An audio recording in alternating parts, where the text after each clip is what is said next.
머리 사회.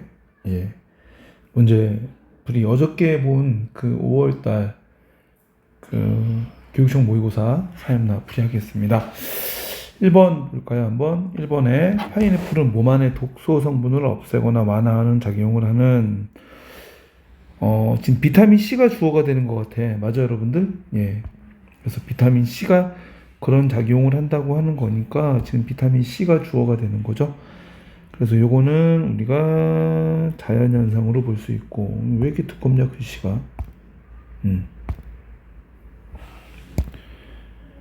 글씨가 너무 두껍죠. 그래서 요거는 일단은 자연현상으로 봅시다. 그 다음에 고기를 갈아 넣어 육질을 연하게 하는데 활용한다. 활용하는 거는 파인애플을 활용하는 건 사람들이 하는 거니까 이건 사회문화 현상으로 봐야 되죠.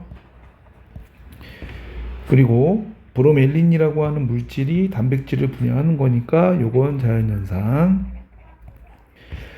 그리고 파인애플 통조림을 제조하는 건 사람들이 하는 거죠. 요거는 사회문화 현상. 그래서 문장 속에서 주어가 뭔지 언급이 되지 않더라도 여러분들이 한번 문장을 통해서 과연 주어가 뭘까 한번 생각을 해봐요. 그래서 만약에 주어가 인간이라면 그때는 사회문화 현상으로 보고, 주어가 사람이 아니라면 그때는 자연현상으로 보는 게 맞을 것 같아요. 그럼 기억과 같은 현상은 당위 법칙에 따른다 틀렸고, 니은과 같은 현상은 필연성의 원리, 사회문화 현상이니까 필연성이 아니라 개연성으로 바꿔야 되죠.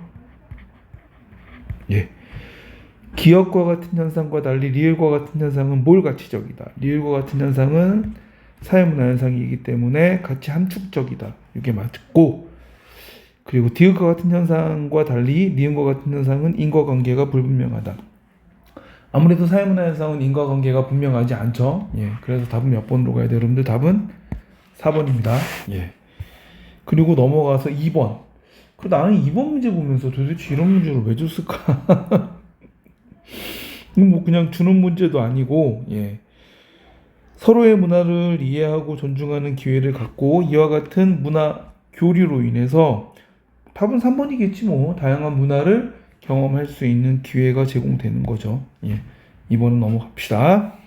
그 다음에 3번. 갑국에서 전기담요는 만들어진 거죠. 그러면 갑국에서 전기담요는 뭐로 봐야 되느냐? 발명으로 봐야 돼요, 여러분들. 그리고 이게 을국으로 전달이 되는데 을국이 갑국 상인들을 통해서 전달이 됐죠. 그럼 이거는 무슨 전파로 봐야 돼? 직접 전파로. 대중적으로 사용하는 난방기구가 되었다라고 했는데, 뭐 대중적으로 사용했다 그랬지 기존의 난방을 완전히 대체했다라고 얘기는 하진 않았기 때문에 이건 문화 병존 정도로 볼 수 있지 않을까. 직접 전파로 인한 문화 병존. 병국에서는 전국의 식민 지배를 받았다라고 했으니까 병국으로 이루어진 거는 직접 전파. 왜냐면 우리가 식민지 지배를 매체로 할 수 있는 건 아니잖아요, 여러분들. 그리고 병국의 토착 신화와 전국의 종교가 결합한 마름모 종교라고 했으니까 이거는 뭘로 봐야 돼요, 여러분들? 문화 융합으로 보는 게 맞을 것 같아요. 그리고 병국에 거주하던 전국 사람들을 통해서 전국에 전달이 됐다라고 얘기했으니까 이것도 직접 전파고, 그리고 전국의 종교 중 하나로 자리 잡았다. 뭐 전국의 종교에서 마름모 종교가 유일한 종교가 되었다라는 표현이 없죠. 그럼 동화는 아니고, 전국의 입장에서는 병국의 종교가 하나 들어온 거잖아. 그러니까 이거는 뭘로 봐야 돼요, 여러분들? 직접 전파로 인한 문화 병존의 사례로 보면 될 것 같아요. 갑국에서는 발견에 의한 문화 변동이 나타났다. 발견이 틀렸죠. 을국에서는 직접 전파. 답은 몇 번이에요, 여러분들? 2번. 병국에서는 간접 전파에 의한 문화 변동이, 간접이 아니라 직접 전파죠. 식민 지배니까. 그리고 병국에서는 문화 병존이, 전국에서는 문화 융합이 바뀌어야 되죠. 바뀌어야 됩니다. 그리고 전국에서와 달리 병국에서는 문화 변동 과정에서의 자문화 정체성이 상실되었다. 토착 신화가 결합한 새로운 종교가 만들어진 거니까 자문화 정체성이 완전히 상실되었다고 보기는 어렵죠. 애초에 문화 융합과 문화 병조는 자문화 정체성이 상실되는 문화 접변의 결과는 아닙니다. 자문화 정체성이 상실되는 건 문화 동화에만 해당되니까 이것도 틀렸고. 그래서 답이 2번. 뭐 특별한 이견이 없죠. 그 다음에 이제 요 4번 여기로 갈게요. 4번하고 5번은 지금 뭐 너무 길어, 제시문이. 일단은 한번 제시문 내용을 여러분들이 쭉 정리해서 이해를 해보세요. 갑이라는 사람과 을이라는 사람의 연구가 서로 다른데, 일단은 갑의 연구가 먼저 이루어지고, 갑의 연구에서 어떤 의문점을 갖고 을이라는 사람이 따로 연구를 한 겁니다. 그런데 갑은 아이돌의 팬덤의 심리적인 특성들이 아이돌 관련 상품에 대한 구매 의지에 영향을 어떻게 미치는지 알고 싶어요. 그래서 이 팬덤의 심리적인 특성에서 행복감과 모방 욕구라고 하는 심리적인 특성을 우리가 구매 의지에 어떻게 영향을 주는지 알고 싶은 거야. 그러니까 이 심리적인 특성에서 행복감과 모방 욕구를 심리적 특성의 뭐라 그럴까? 사례를 잡은 거죠, 여러분들. 그러니까 이거는 개념의 조작적 정의가 아니야. 무슨 말인지 알았어, 여러분들? 그냥 심리적 특성 중에 모방감과 그리고 심리적 특성 중에 행복감이 어떻게 영향을 주는지 알고 싶었던 거니까, 그냥 이거를 뭐라고 얘기하지, 우리가? 그냥 개념의, 그러니까 심리적 특성에 이런 것이 어떻게 영향을 주는지 알고 싶어 라고 그냥 심리적 특성이라는 것을 좀 더 구체적으로 정의한 것 뿐이지. 이해되죠? 이것을 무슨 심리적 특성을 수량화시킬 수 있는 어떤 다른 무언가로 바꾼 게 아니란 말이야. 그래서 이걸 개념의 조작적 정의로 이해하면 안 됩니다, 여러분들. 그럼 개념의 조작적 정의는 뭐냐? 여기 와서 봐봐. 행복감을 지난 일주일간 자신이 좋아하는 영상을 시청한 시간으로. 그럼 요게 바로 뭐, 여러분들? 개념의 조작적 정의가 되는 거예요.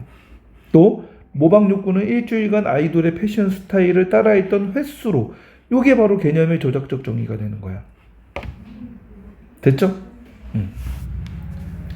그랬는데 잘 봐요. 여기서 뭐라 그랬냐면 이 둘 중에 하나는 구매 의지와 정의 관계가 나타났다. 즉 비례 관계가 나타났는데, 다른 하나는 구매 의지와 정의 관계가 나타나지 않았다는 거죠.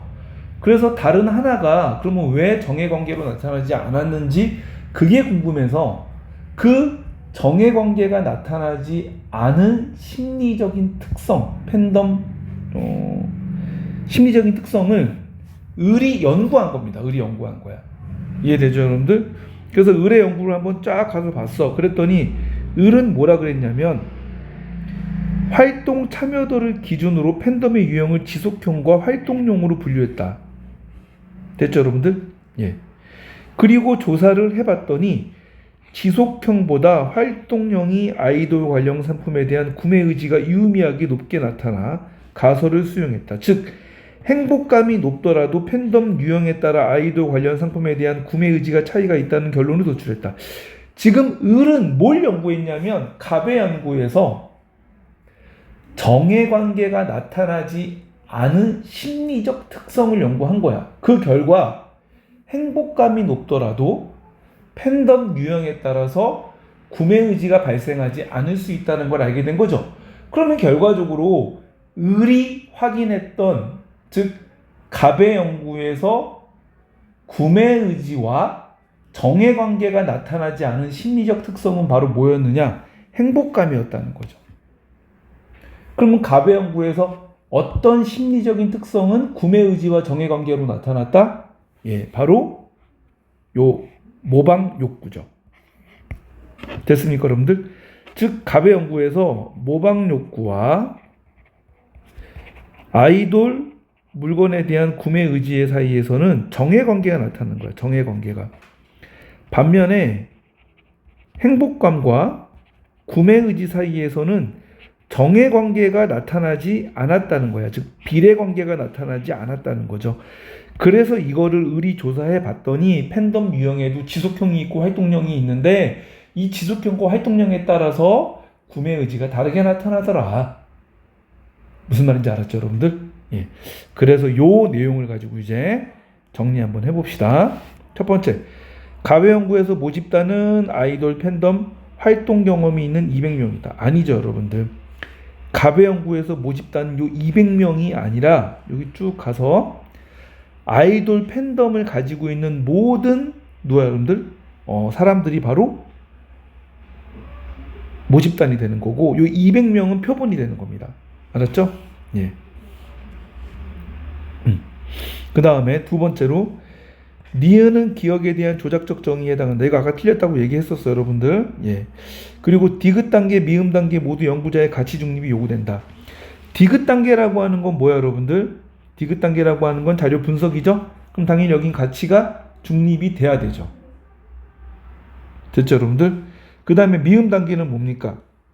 미음 단계는 연구 목적 설정이죠? 그럼 여기는 뭐야, 여러분들? 가치가 개입되죠. 그래서 요거는 틀린 거고. 됐나요?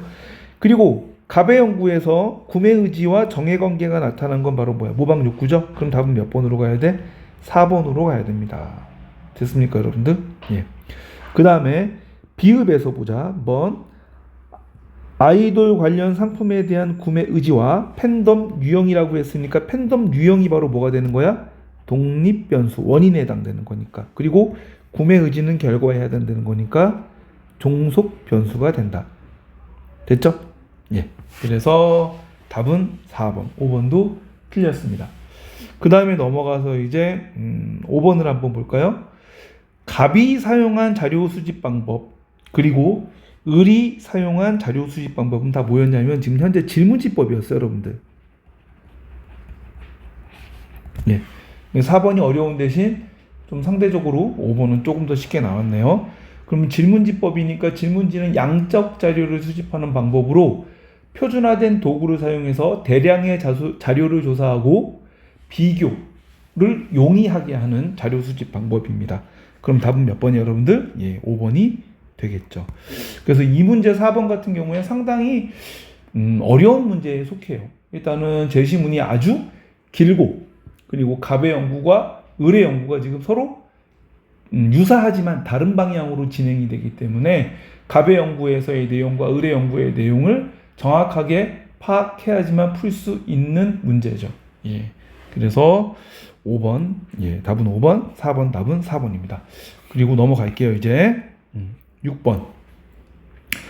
태스크포스란 특정 프로젝트를 위해서 임시로 구성되는 유연한 조직으로 구성원의 자율성과 창의성을 중시하는 A의 특성을 지닌 조직 형태 중에 하나이다.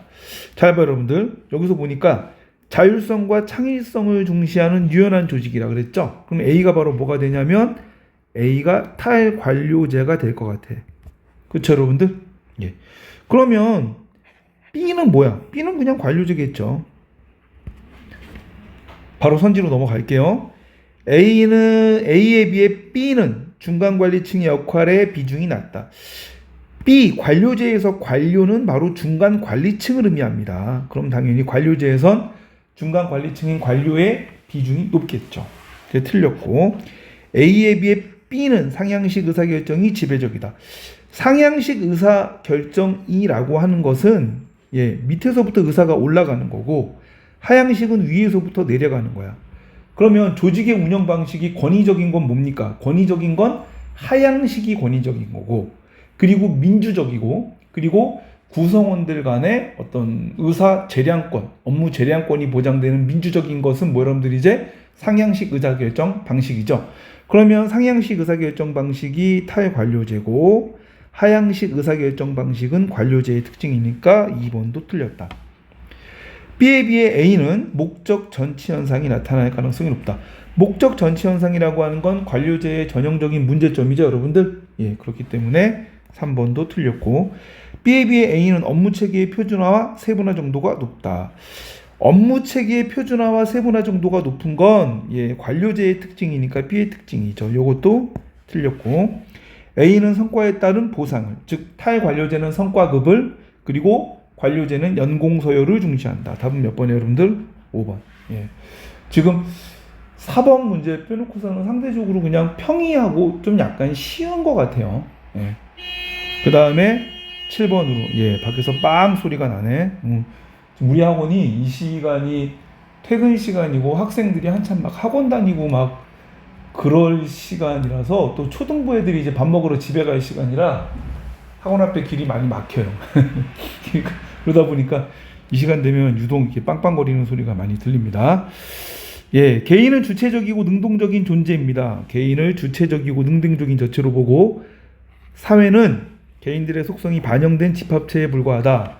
요거는 뭐 여러분들이 이제 개인을 능동적으로 보고 사회를 개인의 그냥 집합체에 불과하다라고 보는 거니까 명목론이 되겠죠. 그렇지 않아요. 사회는 고유한 성격을 가진 독립된 실체 사회를 하나의 독립된 실체로 보고 개인을 사회에 의해 구조화된 행동을 한다라고 얘기했으니까 이건 사회 실제론이 됩니다.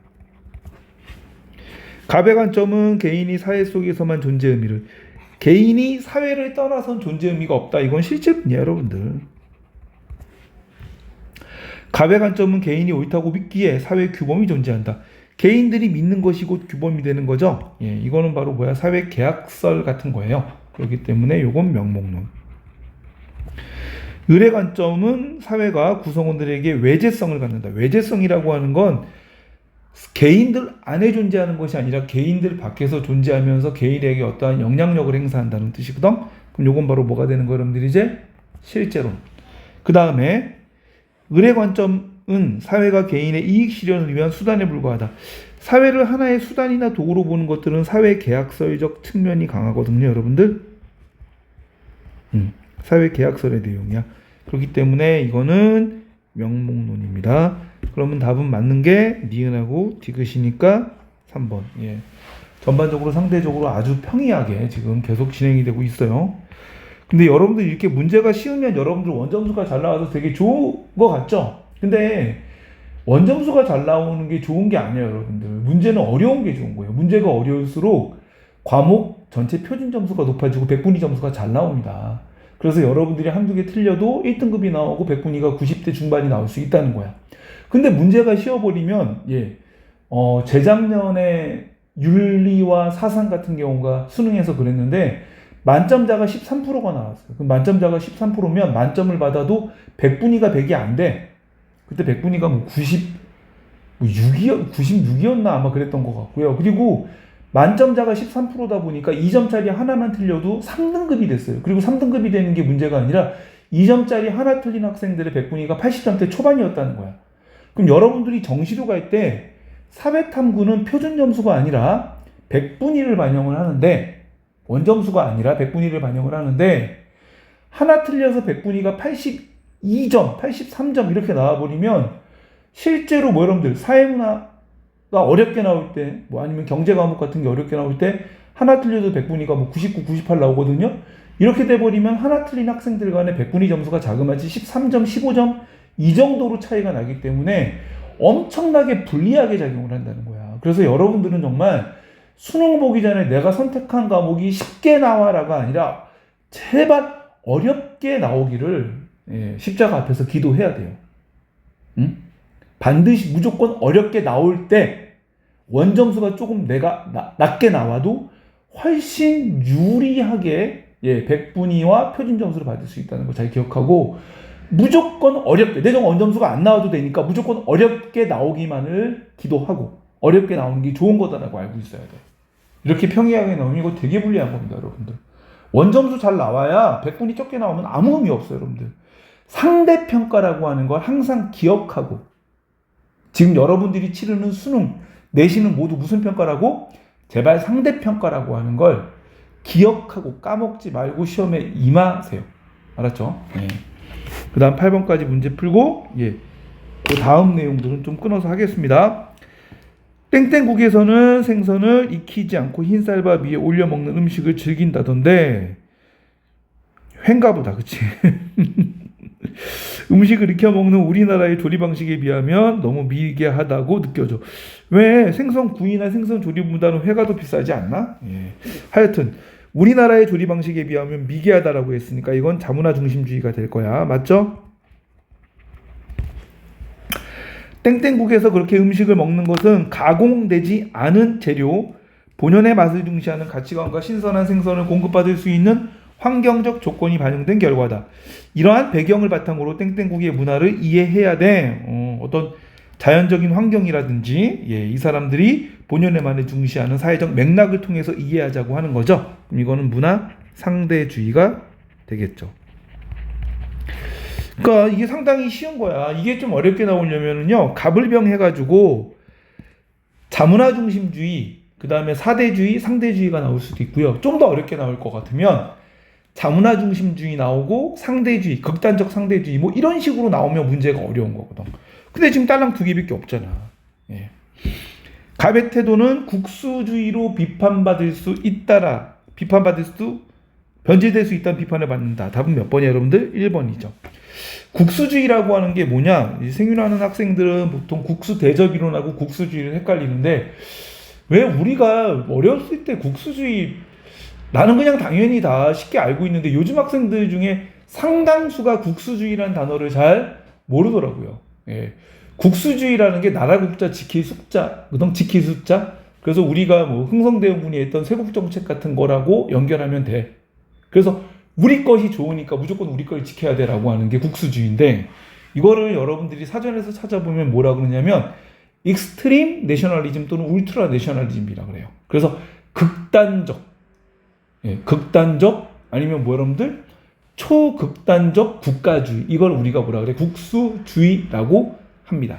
아셨죠, 여러분들? 그래서 국수주의로 변질되거나 제국주의로 변질돼서 다른 나라를 침략하는데 옹호하는, 다른 나라의 침략을 옹호하는 이론으로 변질될 수 있는 것들이 바로 뭐라고? 자문화 중심주의다. 됐죠, 여러분들? 그럼 답은 몇 번이야? 1번. 예. 뭐 굳이 틀린 사람이 없을 것 같아서 다른 선지에 대한 분석은 따로 하지 않겠습니다. 예. 그리고 일단은 여기까지 해서 쉬었다 갈게요.